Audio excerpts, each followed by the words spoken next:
Our next speaker, John Obannon, is a delegate from the 73rd District of Virginia. John comes to us as a legislator. He also comes to us as a physician. He is a neurologist, and so he knows firsthand about CON, not just from a policy standpoint, but from the pernicious effects of it as a physician. So with that, let me have John come up here and share the Virginia experience with us. Thank you. So good afternoon. I think I'm here probably to provide a little bit of levity at the siesta time. So let me give you my disclosures. I've actually been in practice since 1980. I've been in the General Assembly for 17 years. We have a part-time citizen model, and so I live 8 miles from the Capitol, so I'm still practicing. I've been involved in I've watched my whole career how the clash of the titans, one hospital system versus another, hospital systems against practices. And when I got elected, I actually took a run at this in 2007. And Virginia's law has no dollar threshold.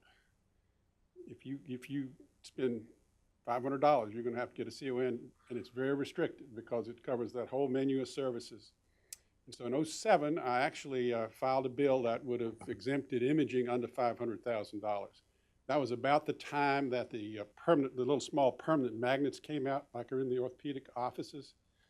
And we got the bill to the committee, and the Hospital Association basically co-opted the bill. They just took it and changed it completely, and I struck the bill. It got me Legislator of the Year from the Virginia Orthopedic Society.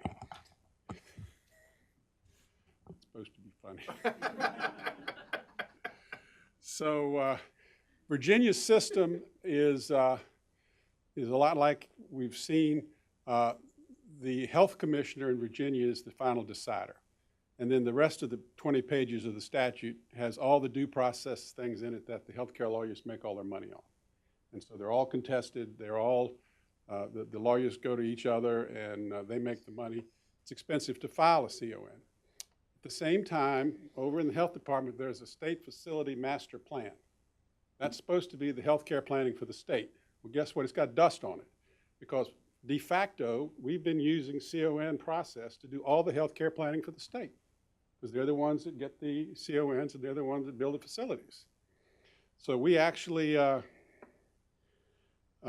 in a situation where the Hospital Association, like somebody else had mentioned, had come up with, they did a commission that the commissioner, the Secretary of Health had done, and the proposal that came out of that was the trimming around the edges. It was doing a couple of things to the process and streamlining the process, had no real reform in it. And so that led up to the session in 2016. We really had a good coalition. We had a lot of the stakeholder groups that you've heard. I will say this, NFIB was really great. NFIB was on board and very helpful. We've finally gotten the HMO industry to come around, and they'll be on board this next year. The big chamber stayed out, and the bill, we really did a good faith effort to try to get this bill right. And it's the art of the possible, because in our state, the nursing homes are highly regulated. There have been no new nursing home beds in 15 years, so we just exempted them out. The bill that we got on the floor of the House actually was a 3-year phase out that included the services, 1 year ASCs, the next year diagnostic imaging. There were, for the services, we actually put pathways in. We left some things under CON. Transplant stayed under CON. Certain pieces of the open heart surgery. But for things like open heart and for NICUs, we put in a pathway. If you did 800 cases a year of caths, you could go on and do open heart surgery. You're across the river from a little system called Inova. Inova's got Northern Virginia locked down. It took HCA 10 years to get one hospital in Northern Virginia at Reston. and they can do casts. So if this had passed, if they did 800 diagnostic casts a year, they could go on an open heart. So we sort of put in a pathway for some of these things.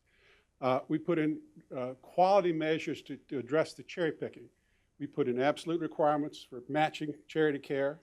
And we put in a quality piece where the commissioner was charged with making sure that imaging and ASCs would be of similar quality to get around some of the things that were mentioned on the dollar side of this. So we got the bill going, and we had about 25 folks. We were working the House real hard, and all of a sudden the Hospital Association woke up and realized, oh my God, this thing might pass. And I think if we can show just the one thing I brought. Sure. Do I have it here? Is it loaded? The lady said she had it, or they had it.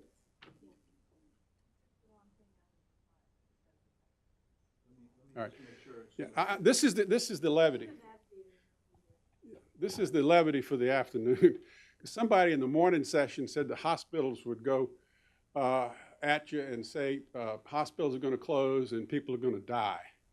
So when you see this ran the weekend before the final vote on the House floor, and I think when you see it, you'll appreciate that it actually got us about 6 votes, and we were able to get the bill out of the House and over to the Senate in 2016. Unfortunately, our senators are 4 years. I'll just cut to the chase.